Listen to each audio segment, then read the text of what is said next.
Hello guys, ito tayo ulit. Gagawin natin ngayon is gagawin natin yung stop na Mad King Clock Tower Jumping Puzzle. So ito na yung stop time. So hindi ka nag-aabol ng oras dito.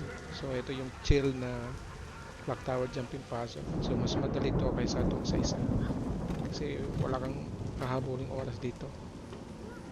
And available ng gliding dito. If meron kayong gliding, pag nahulog kayo, pwede kayong mag-glide.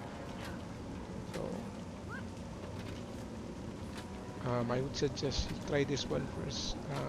Ito yung unahin nyo bago kayo sumabak dun sa uh, yung challenge na clock tower puzzle para masanay kayo sa daanan at kainin na yung kunin yung next. So para sa mga veteran mas madali ito kumpara dun sa isa, kasi dun sa isa natahabol ka dun eh.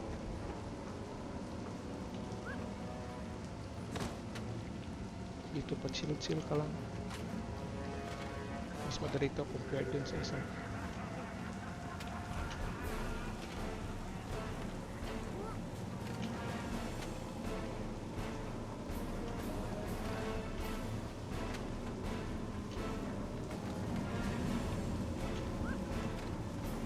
At saka dito hindi mo nakaantayin mag lightning strike, so bukas na yung pintuan, so tatalon ka na lang.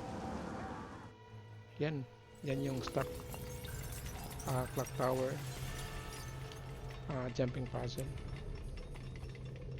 Then dito mo kakausapin itong mysterious craftsman para makabili ka ng paper bag na helm. It's either yung angry, yung blush, happy, saka sad. So yun lang guys, hanggang sa susunod. Thank you.